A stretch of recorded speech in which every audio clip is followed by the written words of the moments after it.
Good afternoon, everybody, and welcome back to the Blonde Cafe podcast. I'm your host, Brooke Villanueva, and I'm your 28-year-old millennial gal out here living my best life, and I'm here to help give you the tips, tricks, and tools to live your best life.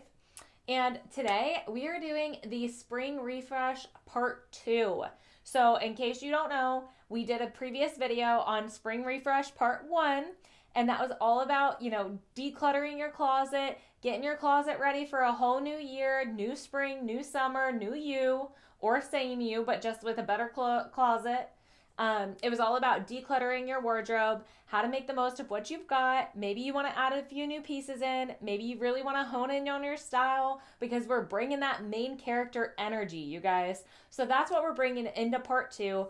And part 2, we are talking all about the home. So we are refreshing your house with items you already have, with doing activities that you can already do. Like, you might already be doing them, you might not. Maybe it's a quick reminder, maybe you haven't done it in a couple years, maybe a year, 6 months, whatever. I don't judge. But we're refreshing your house because that's also part of your space. So if you didn't listen to the episode with Katie Beth from KB Design Co., go back and listen to it. She talks about your space. She talks about why your space matters and your home matters. And it can really, really have a big impact on your life. Just like your clothes, which is why it was part 1. Just like your home, which is why it's part 2. And number 3 is going to be all about self-care. So stay tuned for that one. But right now, we're going to get down and dirty with it. We are talking about the top 3 steps to refresh your home for spring and summer 2025. You can do this every year, but specifically for this year because we're in 2025. Spring is sprung, spring is springing. We are going into a whole new season. It's all about, growth. It's all about bringing light. It's all about getting rid of those dusty cobwebs that you had in the wintertime. We're getting rid of the dirt. We're getting rid of the grime. We're refreshing, you guys. So, number 1, your first tip is to dust everything. Dust all your surfaces. You can break it up by room. You can break it up all in one go. You can do it all in one sweep if you want, or you can do it by item. So, for me, I personally love to start with the ceiling fans. So it sounds boring as hell. I'm not kidding you. It is. But to me, it's satisfying to have clean ceiling fans. And I hope it's satisfying to you too, because, there's dust that collects on there. There's, dirt and grime and pollen and sweat and whatever else. Whatever you got going in your house, it goes up onto the ceiling fan because you turn those fans on and it collects whatever is in the air and it brings it on top of those little panels that are on that fan. So, without further ado, you get your step stool, you get your paper towels. I personally love to use paper towels and just like a general all-purpose cleaner. You get a little plastic baggie, you hook it on your arm just like this, and you get up there and you dust off every single panel that's on that ceiling fan. You dust it on the top where the real main nasty dust is. You dust it on the bottom that's like facing towards the ground. You dust those little grooves that are in between. You can dust if you have like a light fixture, you can dust the little scone to go with it. If it's a scone type situation, dust whatever you got up there. Just make sure you get to it. Make sure you get to it all. Take an old toothbrush if you want to really get in those crevices. You could even do like a Swiffer. If you don't want to get up on a ladder, if that's not your thing, that's okay. Get you one of those Swiffers that has like the little bendable end. I know you guys know what I'm talking about, but it has it's like the extendable rod with the little bendy end, and you can like go on top of the ceiling or the fan panels with it. Get you one of those at the very least, but get those panels clean. It will make your house be so much more fresh and so much more clean, I guarantee you. And if you have allergies and asthma, like I do, it helps. It helps a tremendous amount. So take note of all the fans in your house. Also, fans include air filters. So if you need to change your air filter in your HVAC system. I'm not a maintenance person, so I don't really know what's going on up there, but I know how to change the filter, and I do it about once a month. So if you haven't changed that filter in a while, do that because that will also be a game changer. But go around, dust all of your surfaces. Dust your shelves in your living room. Dust your shelves in your bedroom. Dust your bed frame because that also gets dust on it. Dust your dressers, dust your nightstands, your light fixtures on the nightstands and on the dressers, your little knickknacks, if you have little decorative things, dust those. One thing that also I didn't realize until, I moved into my own apartment and I had my own like wall decor is you can dust the tops of picture frames and different like shelves that go on the wall. So if you have like one of those really like, I don't know, like an inch thick like photo frame, even if it's not an inch thick, even the 1/4 inch thick ones, those also collect dust and they will sit on the top of it until you take that picture down. So get those out and take those and dust them off. Dust off the front of it. Get you a window cleaner or a glass cleaner and clean the glass on those photo frames. That's going to make them look so much more brighter and vibrant. And it eliminates the dust and grime in your house. So dust everything. Dust, dust, dust, dust like you've never dusted before. It's gonna behoove you, I promise. Also, don't forget about your TV. If your TV collects dust on the sides or your TV stand maybe collects dust on the sides, same thing with your computer monitors. If you work from home or if you have a monitor at home, dust that off because that also collects dust. Basically, anything that has a flat surface on top or even a rounded surface, like rounded knickknacks and vases and whatever, get it. Get the top of it, get the sides of it, change it up with the paper towels, or you can use reusable rags, but make sure you take note when that rag gets dirty because otherwise you're just spreading the dust around to more places. So it doesn't really do you any good. But that's step number 1. Dust like you've never dusted before. Step number 2 is air everything out. So open up those windows, open up those doors, really like air it out. Turn on those fans that you just cleaned and air everything out. Get it going, guys. Make sure you check on the pollen. Like, I know your weather channel can give you a pollen count for the day, so maybe don't do it when like the leaves are blowing and the trees are blowing and there's like flower petals coming in or whatever. If you've got allergies, don't do it that day. But do it on a day that you can and that you've got time and that you can really open up every single window, get a cross breeze going, turn on that box fan if you have a box fan. If you have a standing fan, turn that on. Get that cross breeze going and air out that house. Seriously, open up all the doors to every single room and open up every single window. It makes the world of a difference, especially if you have pets. My husband and I, we have 2 little doggies and I love them. But they can bring a little bit of a doggy stench sometimes, especially if it's raining outside. Things can kind of get musty, especially if you live in a place with snow. Things can, like, they always come in with wet paws, and they can kind of get things a little dusty and musty. Get that air flowing, you guys. Chances are you probably didn't open the windows much during the wintertime. Now is your chance. Just saying. And before it gets too hot outside, too, because I know not everybody likes to have their windows open when it's 90 degrees outside. So now is the time to do it. And if you want, do it a couple times. Do it on a couple different days for a few hours and just leave it open. Get that cross breeze. If you have those doors that are like sliding doors with a screen, leave those open. If you have like bay doors, leave those open. Make sure no bugs are coming in your house. But get that cross breeze going. And clean the window and the door seals. I don't know if it's called a seal or a sill.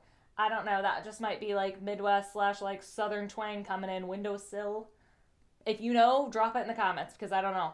But window seal, the little part at the bottom of the window that like collects like dust and dead bugs and grime and whatever the heck, like whatever gets through that window screen, it collects right there. Same thing with like door jambs. So like that little panel, if you have like a sliding glass door, clean those. Get yourself a paper towel. Vacuum it out if it's got like leaves and debris and a dead fly or whatever the heck.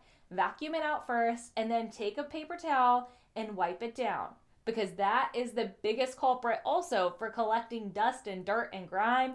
And it's going to make you feel so much more clean, guys. And I know it's not for the purpose of like having people over and like nobody is going to go looking in your windowsill.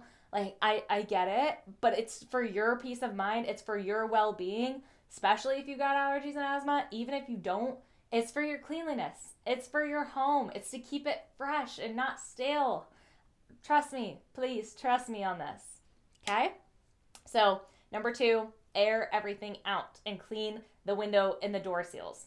Number 3, I almost said number 4. Number 3 is to move around your decorations and or get new decorations and or get rid of your old decorations. So if you have something, like say you have a random vase that has a weird chip in the corner, but like you just turn it the other way and you can't see that chip if it's turned the right way, get rid of it. It's not serving you. It's just bringing that old energy vibes. It's bringing that, that downtrodden, like negative energy of having like a broken item in your home. Why are you hanging on to it? Seriously. If it's holding flowers that you love, there are dollar store vases. You can go get a vase right now at the Dollar Tree for $1.25. I promise you. I've been there. They have vases. It might not be your favorite thing first and foremost, but if you just get one to replace it, that's okay. Replace it.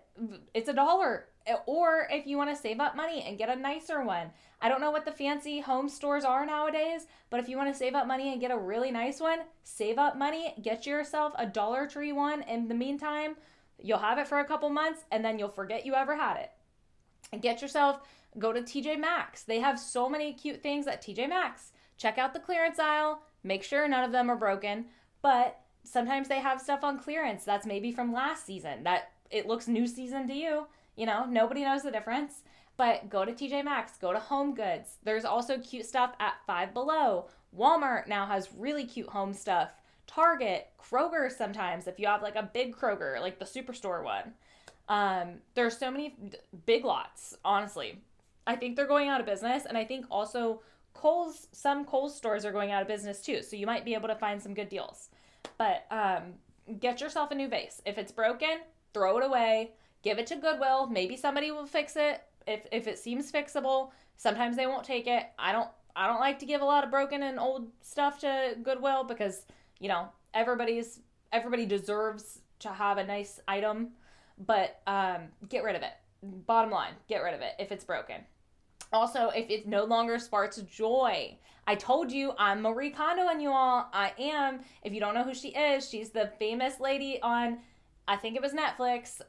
She had her own show that if it didn't spark joy, she said throw it out. And it was based on old philosophies that honestly, they still hold true because you hold that dead weight, even if it's in your subconscious, you hold that dead weight of hanging on to these items that don't serve you. And it just slowly drains your energy and puts a little, drop in the bucket of your energy every day. It takes it away. If it's something in your home that you don't love, that's just taking up space.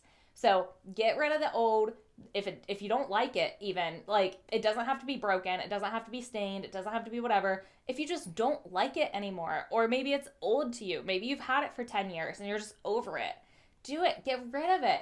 Get rid of it. I'm so serious. It makes a big difference. And replace it with something if you want to replace it.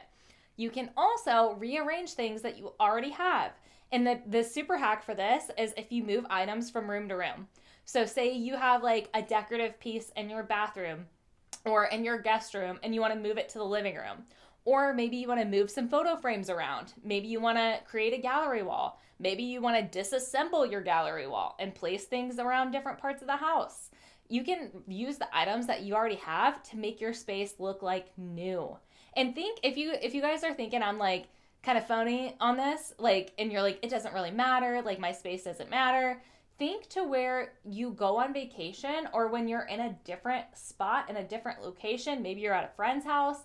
Maybe you're just at a coffee shop and you just love the ambiance of it. Maybe you love the ambiance of a fresh new hotel room. Maybe you love the ambiance of a really cool Airbnb with some awesome wallpaper or a cozy little coffee shop. Maybe you love the ambiance. Like, you know how you feel when you go into spaces that like automatically just vibe with you and that light you up. So create that in your own home. And think about the trickle down effect. Like, think about when you're on vacation, you're in a hotel room, maybe you really like the decorations, maybe you just love the idea of having like a fresh, clean space that's not cluttered with all the crazy things. And think about how you feel so much more open to trying new things when you're on that vacation. Maybe you want to try the new Thai food restaurant down the street and you've never even had Thai food in your life. You want to bring that same feeling and that same energy into your home. Because what are we doing? Like I said, we're on this podcast, we are determined to live our best lives. We are, we're staying comfortable, but we're not staying in our comfort zone, if that makes sense. So when I say we're staying comfortable, that means you fall in love with your life. That means you love the people in your life. That means you love the processes in your life, the things that you do every day. That's being comfortable. I'm comfortable with my husband because I love him very much. I'm comfortable in my home because I am blessed and lucky to have an amazing roof over my head. And so you can be comfortable, but you can also step outside of your comfort zone, and you can still go after those things that can make your life that much better. Think about, if you don't have to worry about your car breaking down and you get a brand new car. Think about that sense of relief and that sense of feeling that brings. That's what you're bringing into your house. You're bringing in that chance to try new things, to get yourself out of that rut that you've been in maybe. Even if you feel like you haven't been in a rut, maybe you just want to shake things up. Maybe you feel like it's Groundhog's Day. Maybe, if you're listening to this podcast, I guarantee you that you have some little type of inkling that wants you to go after something a little bit more. Whether that's a passion project or a career move or starting a family or, taking different trips with your family or creating a home for your family. A house isn't a home until you make it a home. It really, you make it a home with the love in that home, and you make it a home with the ambiance and the atmosphere inside of it. So that's what we're doing here. So I know I kind of went off on a tangent. We're not losing track of the spring refresh. I promise you guys, we are implementing these steps in our lives to make our lives that much better and to put one foot in front of the other, whether we realize it or not. And that's what each one of these things are doing, because we all get in the same routine. We all get stuck in the fuddy-duddy day-to-day, and we're here to live it up. You're waking up every single day, whether you like it or not, so you might as well make the most of it. That's what we're doing. So to recap, on this spring refresh series, number 1, dust all yo shit. Dust all the things, okay? Excuse my French if any kids are listening, but dust your stuff. Dust everything. Dust the fans, dust the windows, dust the shelves, dust the TV, dust your cat, dust your dog, I don't know, dust your laptop, whatever the hell.